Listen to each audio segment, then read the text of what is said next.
All right, folks, how you doing tonight? Doing great. Yeah, doing amazing. Had a Ex- lot of fun watching Kutzel's run already. Really good job. Excellent. You excited for your run, Tin?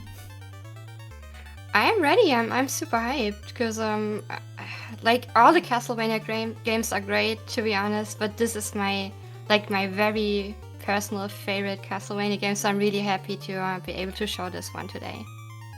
Nice. Well, I'm good to go on my end, so you can get things kicked off if you wanted to take to it. I'll be ready on the timer. Shindavi, you should be able to see the screen share there on your end for commentary purposes. And I'm ready to go. I'm pretty much ready to go. So I'm waiting for the green light on my side. Awesome. Well, you folks have fun and good luck, All Tin. right.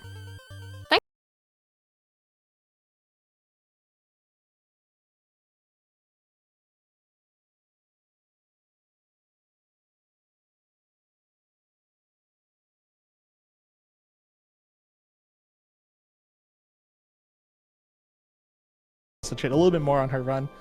And of course, CB4, the fourth game in the series, featuring being the first, obviously, on the Super Nintendo, featuring a lot of cool new mechanics than like the NES that you see earlier from CB3.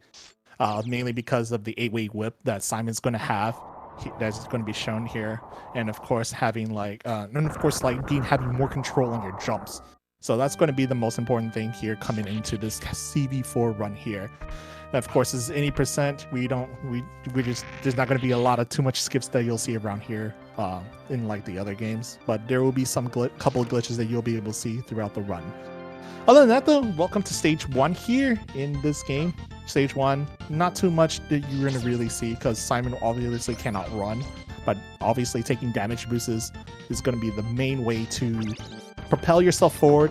And picking up here is the sub-weapon, the best sub-weapon of the game, the cross.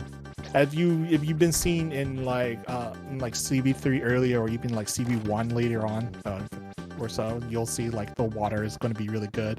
Sypha's ice is like really solid, gets you like through clipping through the waters. And this one here, this is one of the preferred choice for the run, strictly because the crosses do kill bosses.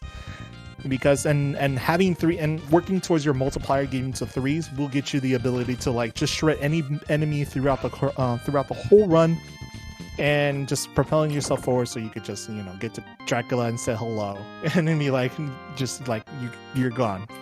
And of course the main character here, Simon, of course, the first Belmont introduced in the whole series because he's from Castlevania 1.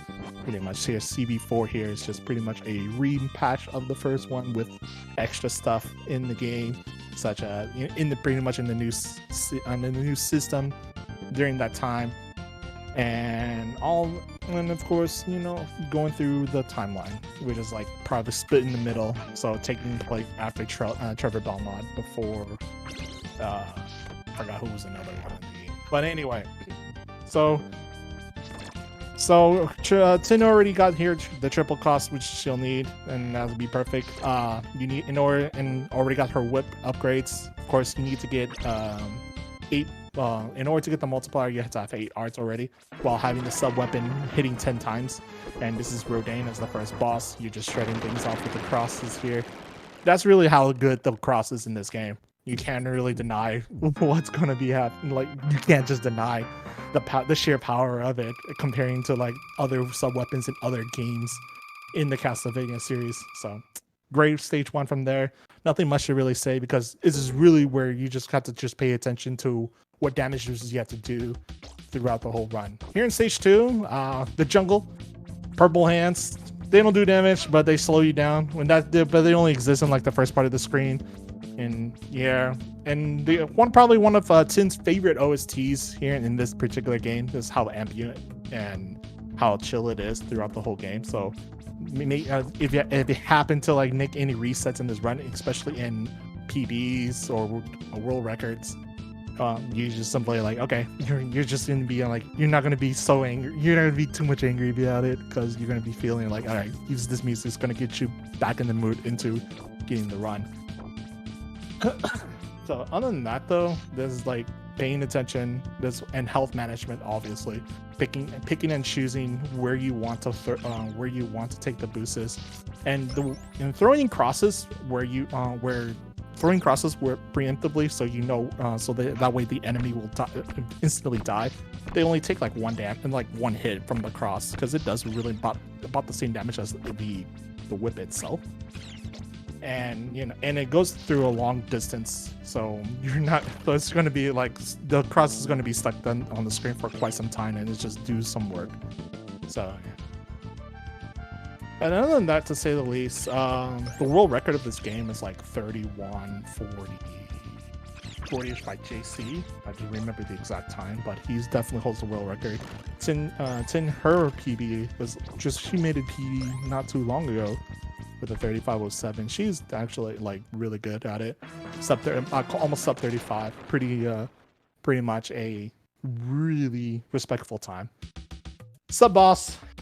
Yeah, that not really of a boss, especially with a triple cross. And that's the only thing you'll see from this particular stage, because there's no actual end boss in here. And now we're approaching towards the river, where you just go with the flow, do all just pretty much stay on the water, jump over the spikes, because the spikes actually does one hit KO you for the most parts. But yeah, and the thing is, like, if you reach to the end of the stage, they'll immediately give you your health back. So try and take the most damage boost with before transition to stage 3.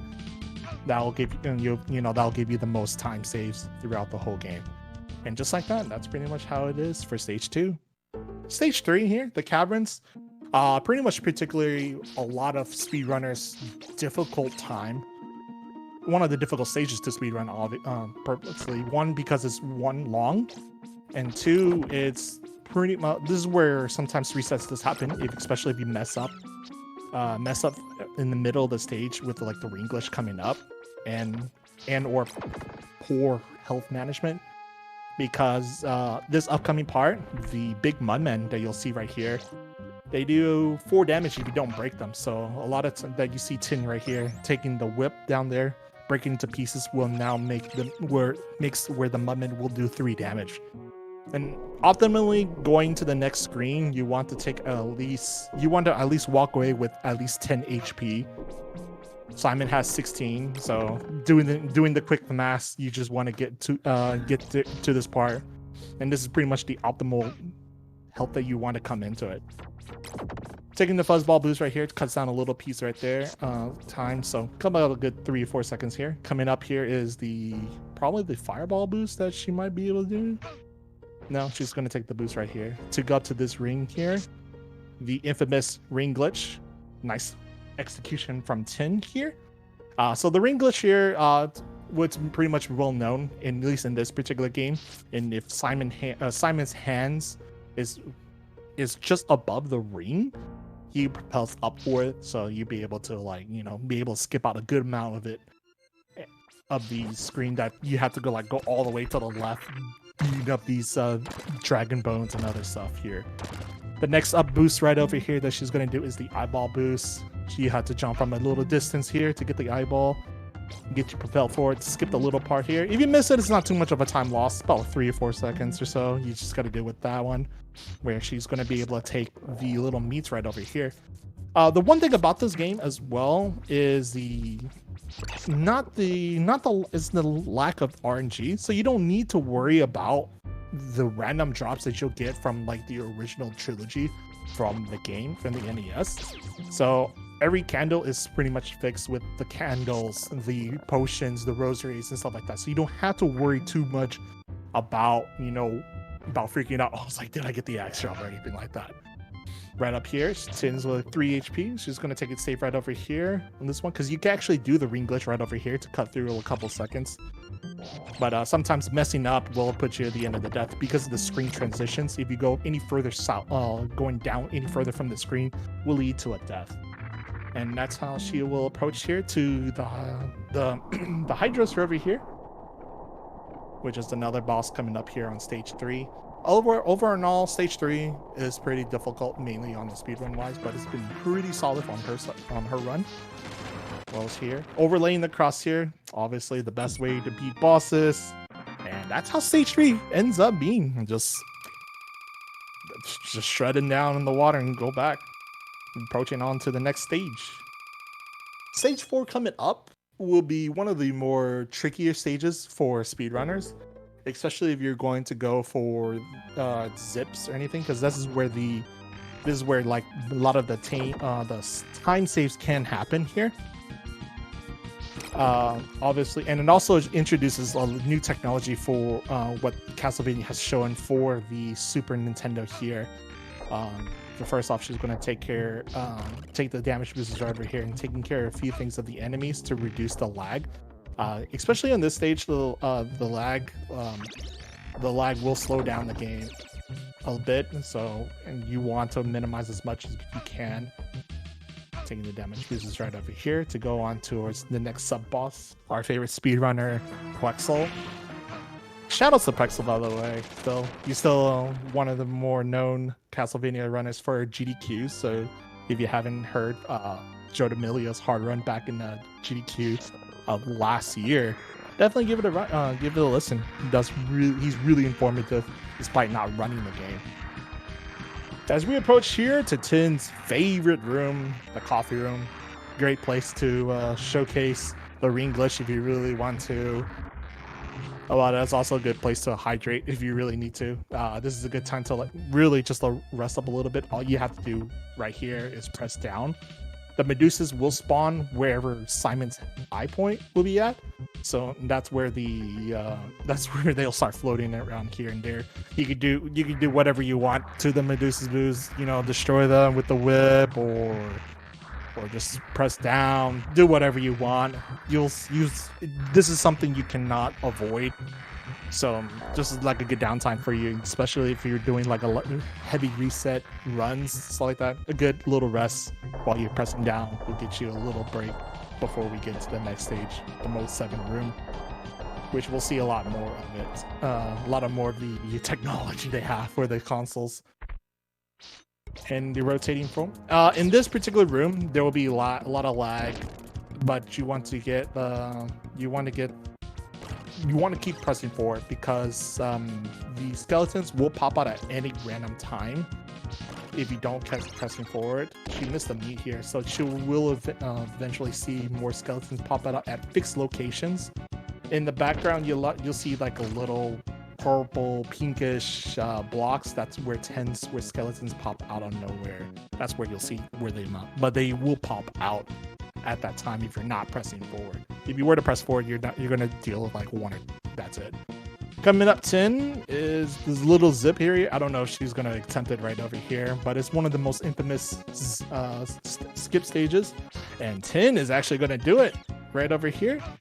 But she got knocked out though by the bat. Well, if it wasn't for the bat, she'll be able to zip through the levitating blocks that she will be coming up towards, which saves you about 10 to 15 seconds. And this is one of the older methods. Older methods now, because a new method has been more can be achieved now. Shout outs to Ricochet not too long ago, trying to find the more humanly possible way where that particular zip can save an extra 2 to 4 seconds depending on the cycle from the regular zip itself. So that's a really great celebration for all of us runs here. So this is where you'll end up where the zip will take you right before the boss. Just gonna pick up the backup meat right over here, taking a little damage boost right over here to Dwayne The Rock Johnson Cournot. Definitely not the definitely not The Rock, but Cournot spelled backwards is just tons of rock. Just like, okay, nice fight, pretty rock solid for the most part, to say the least. And because of that, depending on where the block is ended, there's a chance for you to grab the orb early, obviously giving you a couple of seconds save. So, but other than that, solid fight for the most part. we're approaching here to stage 5 now, where stage 5 is is actually the shortest stage in CB4. One thing, there is no boss, but pretty much an introduction towards the castle to, you know, getting closer to the difficulty, where it only it only boosts up by a little bit, where enemies will take an extra hit for the most part for it to wither down and die. But other than that, though, this is where you could actually use this time to like grab yourself all the damage boosts that you really want to take. The little damage boost right over there, and now of course the harpies you have to deal with, the fleamans. They shown up really random, so that's something you have to like really watch out for, because if you're not careful, you're gonna the run might be actually starts a little bit more chaotic than usual. Tin misses the little boost, the forward boost. She got the back boost, but it's okay. It's not too bad. And then dealing with that. But yeah, and that's the end of stage 5 for the most part. We're just walking through here. The hearts that you get from this stage will carry on towards stage 6. So giving yourself a decent amount of hearts will help you for the beginning part of the stages. So stage 6 here, the hallway towards towards getting over towards the next part of the stage. So going over and beat up these little dogs. The dogs actually do 4 damage to you if you're not careful. So that'll be something to look out for. Yeah, they all have fixed damage. They all have like fixed amount of damage that they do here. Stairs, something that gotta really be careful, because you know Belmont sometimes really hates stairs in this most part. But at least with here in CB4, you could actually jump onto the stairs and go from there. And if you get damage, if you get any damage, you're still stuck on the stairs. Coming onto this part here, the screen is a chandelier. It's probably one of the hardest things to do in a speed run. You could actually just keep going forward for the most part to get a 1 cycle. Tin over here is stopped over that part of the screen, which will opt out into a 3 cycles. Which is pretty much for each cycle that you miss is about 4 seconds loss because of the swings. But you know, 3 cycle chandelier is ultimately the most safe ones, especially for marathons and runners, especially for those runners who are looking forward to learning this game. So, and like just doing the 3 cycles is good enough to get yourself like at least a sub 40, because that's like pretty much a lot of people's target time for the most part. Some people could be like 38s and stuff like that. Throwing the crosses, we're gonna see some ectoplasms. They do lag up a little bit, but you know, throwing the crosses preemptively, take care of it. Having the crosses overlap, pretty much does fast work on it. I'm gonna take the damage boost right over here with the bats. That will cut off the little part of the section early on the far left, so you don't have to climb the stairs. Just keep going forward.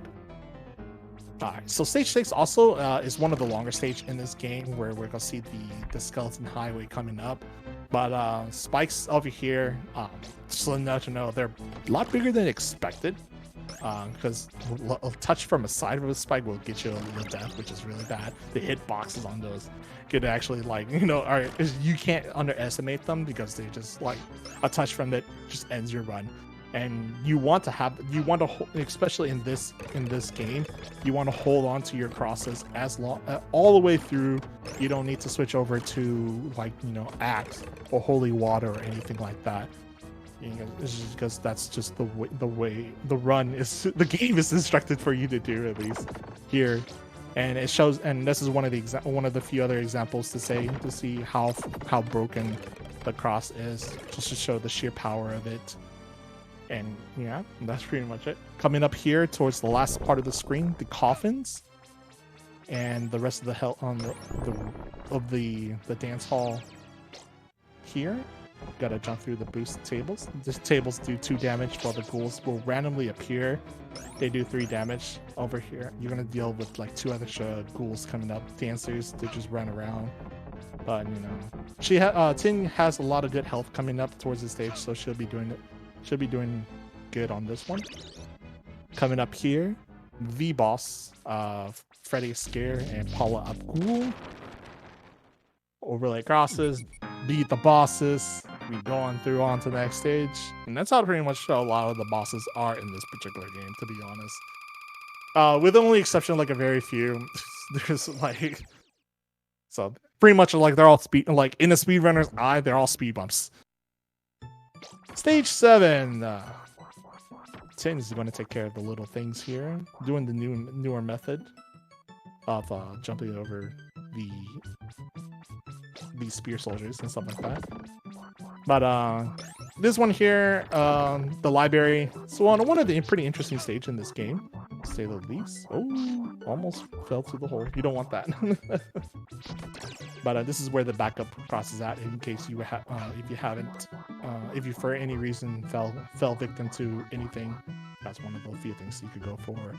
But damage boost is pretty long way. The thing about this stage though is pretty great, really gracious with the meat. Over here, we're gonna do a little, see if she can get the axe boost, which it's an actual 50-50. It'll go up or down depending on where the axe is going to throw it. If it throws it on the lower side, you'll be able to boost off to get on the books really quickly. It's in here with a little book jump. Probably one of the more intermediate skills, one of the intermediate tricks that you could do. You just had to, with Simon having like really great legs, he'll be able to sit on towards the edge of the platform, be able to catch the platform, and get good distance off it. And especially when you jump into other platforms, just getting the toe end of it, he'll be strong enough to get onto the platform, and it will count for the most part. I was like, whoa, this is why Simon never skips leg day for the most part. All right, backup meat. Yeah, like I said earlier, there's a lot of gracious backup meats here in case you need it. Especially if you already have the triple. There, that's where in case you need to build up a triple, that big meat could be a multiplier if you haven't got a multiplier. And then the candle on the far right, where the scary little worm thing, that's where the other things will happen. Unfortunately, well, and then the spikes up there is an instant death here, so we had to be really careful. Now because of this, she doesn't have a sub weapon for this one here. The little random mud in the ground just end up trying to like, yeah, I'm gonna have to kill you. I'm like, no, yeah. Unfortunately, we'll have to see that death there. But the whip here, she now has the max whip range now. You get the first one at 5, the upgrade at 8. So if you have 8 hearts, you'll be upgraded towards the max whip you can. So she's going to be able to do this without the cross here with Sir Dracula, which is the boss here for stage 7. It is one of the scarier stages to deal with, especially if you don't have a cross, because he can go out of control with the axe and sword, which once you break that part, he'll start flinging around with the thing with his sword and shield. So that way you'll just be able to jump around, be able to do what you need. Good fight along the way. She will get her cross back up here a little bit later in stage 8, but she has to take care of this particular stage without it though. Which is stage 8, the dungeon. For those who play casually, this is where a lot of speedrunners don't like, because of how besides the blood that you see, there's a lot more spikes. It's like a lot more chaotic than other ones. But in the speedrunners, if you're able to execute this correctly, it gives you one of the best feelings in the game because of how much you can put into work into it. Here comes Simon. All right, she opt out of the eyeball boost.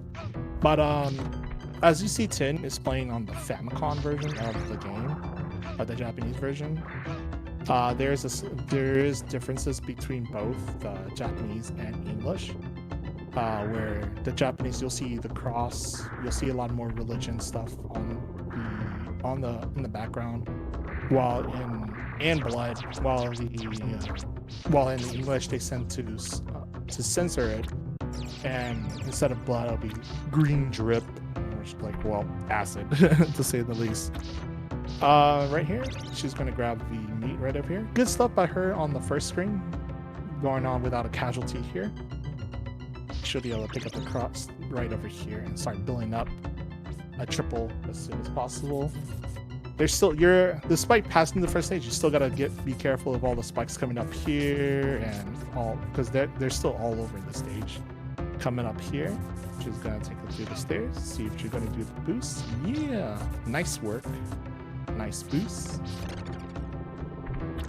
Going up, getting the blood drip. Oh, she missed the drip.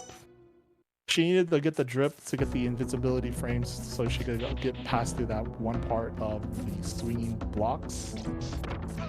But yeah, it's okay. But there's a backup cross right over here, coming up in just a second, which is the kind of right below her.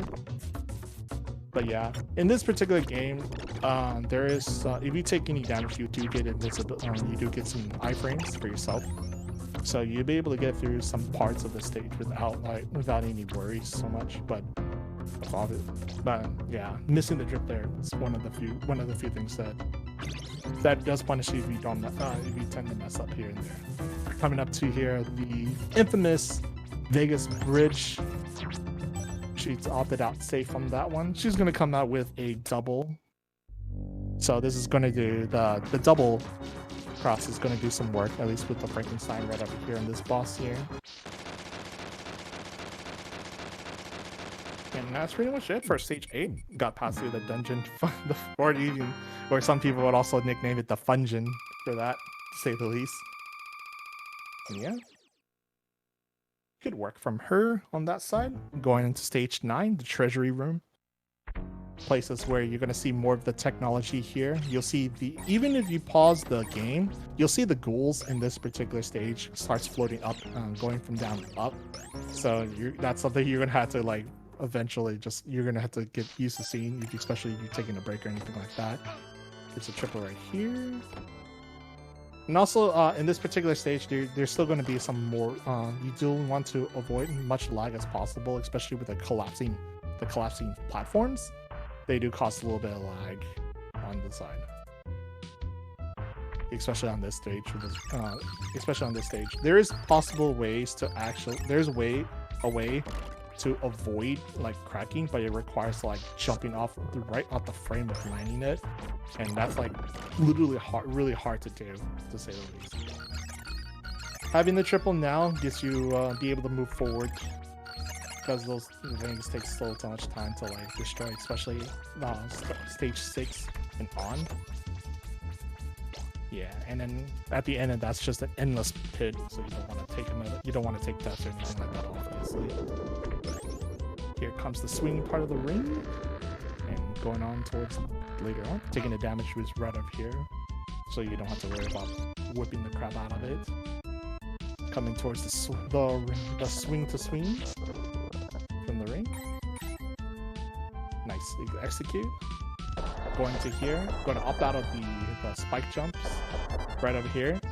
You could actually just continue going forward and jump off the rock, but it requires so much precise positioning, because the spikes up there, you can die from the spikes there, just like barely touching it. Going up to the climb here, the money climb. This is where every candle in here is pretty much money. So you're not going to see little small candles or anything like that in particular, except for the very first one, which is the meat. If you come into a stage where you come into very little health, you could actually farm the meat by going back up and down, so you could get yourself full health for it. But with the candle room over there, you won't be able to get like a multiplier until like this part of the stage. And that's where it comes up to. We're here at the Zaf bat here on stage 9. 22 hits is required for you to break the big bat and to disintegrate to 3 little bats. But for people who does have epilepsies or anything like that, you definitely want to be careful, because a lot of flashing light does pop up here on this stage. Ideally, you want the bats to go. You could break the bats where the jumping height of Simon's. The backup route would be the top, cracking it at the very top, because the Zap bat will go towards the bottom, and you can actually throw the crosses on the bottom on floor level where the bats will hang out, and they'll just start just taking all the damage from the bats after you break it down. Other than that, though, not too bad of a fight on her side right there. Here comes the floating stairs. Going up the stage after 9, people obviously they don't they have no idea what to name it, but go to stage 8, go a little bit of what I forgot, what is it, Dexahexy language. We forgot. But here, stage A, the clock tower, the mandatory clock tower, pretty much in almost every Castlevania game. So she's going to take care of those enemies right over here. Enemies do cause a little bit of lag from here and from screen to screen. The cog going up there. Everyone's favorite song though, Bloody Tears. Can't use like big bangers for all the music here's. But getting on the clock, you want to get on the clock, those spinning cogs, my bad. If you get on the side of it, you'll be able to move forward. If you were to jump into like the middle of a cog or anything like that, they'll try to like slow you down going towards left here. We're gonna go to the ring swing right over here. She didn't get the early one, but it's okay. You gotta be safe. Sometimes being safe than sorry for the most part. Here comes the rest of the climb right over here. She's gonna try to get all the hearts that you needed for the upcoming mummy boss coming up here. She wants to try to get the axe armor to go to wants them to the right. She got it, but I'm going to have to opt out of it. So she has to take care of all the boss, because you could actually climb. You could take if the axe armor threw the axe to the right, you can actually take the damage boost and get onto the ring, avoiding all confrontations from the enemies aside, saving you some time. But if it happens, it happens like that. This is the little climb. It's okay though. You could actually clip through the ring if you're able to get the if you get to the ring, you'll be able to clip through the wall. Fun fact: if you hold on to the ring for any reason, if you mess up and you get onto the ring, as long as you hold on to the ring and you and you get off screen, you don't die until you let go of the ring. So it's good to save yourself some time. Here we come to the mummy fight here, where the mummy will spawn four positions: left, right, 2 in the middle. Ideally you want the left or either the left or right, where you could actually have a good fight, where you can actually position yourself to get a 1 cycle, so you don't have to wait an extra 4 seconds to defeat the boss. But yeah, you want to go out there roughly around like 18 and 19 crosses, so you'll be able to, disintegrate them in 1 cycle. Coming in here to the final stage of the game here, stage B. We're gonna have to do the collapsing bridge stage here, of course. So what you want to do in stage B right over here is try to get the most hearts. Try to get at least to 40 hearts. About the average, maybe 35 is kind of close, but having extra is always good. What you want to do is get the hearts so you can do the boss rush for the most part. So there are going to be 4 bosses coming up, which is going to be Slugger, Gaibon, Death, and Dracula. So you're going to have to deal with those 4 at the very end. Until then, though, you have to do the stair climb, the collapsing stairs here. You don't want to mess up here at this point, because one slip up on the stairs, and that's pretty much it for the game. Pretty much your life, because there's no way to get back into this, get onto the next part of the stage any other way. So you have to keep moving forward, no matter what.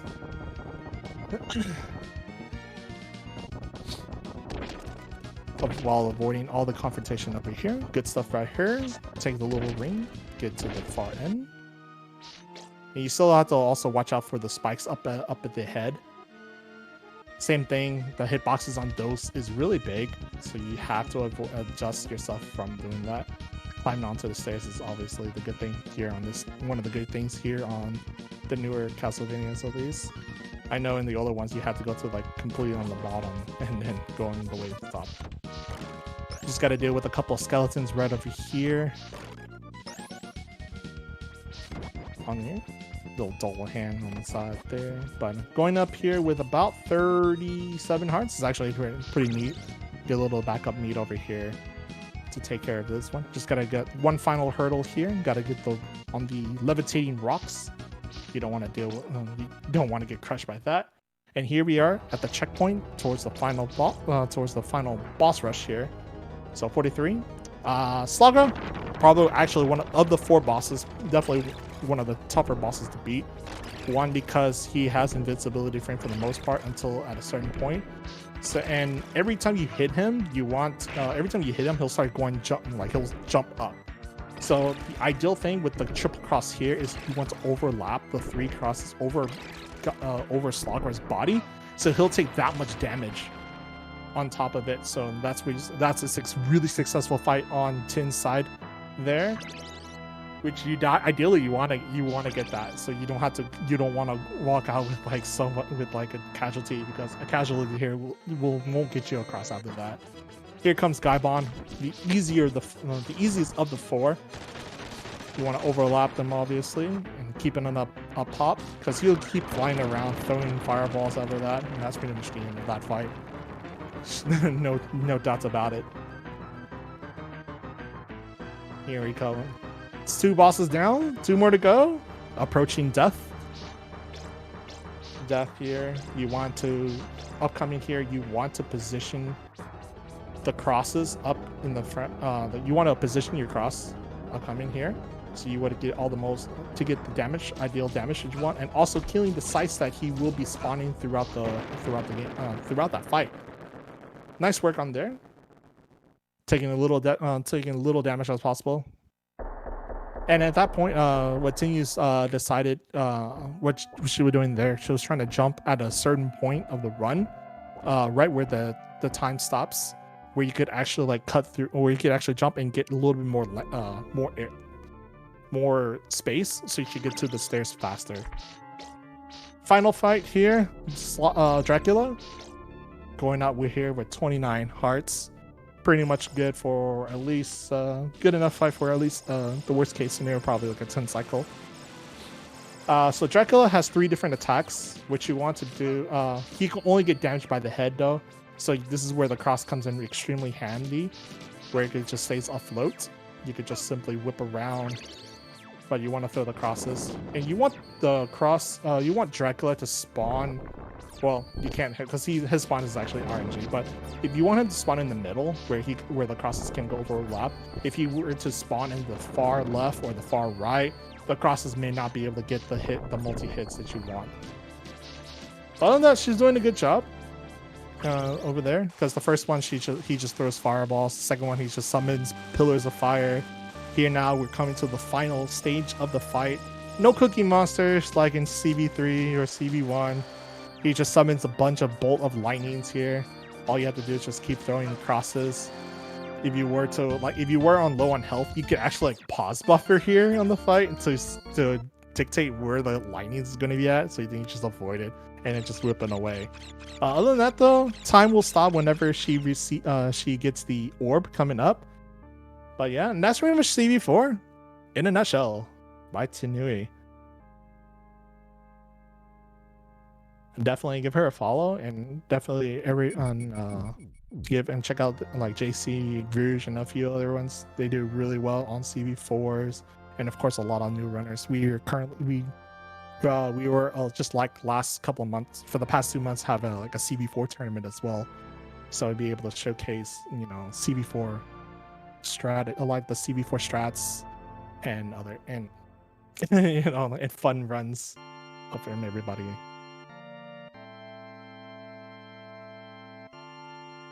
Other than that, though, that should be it for CB4 for the most part. Just stay tuned for SBD Wolf with Dracula X, another game from the SNES era.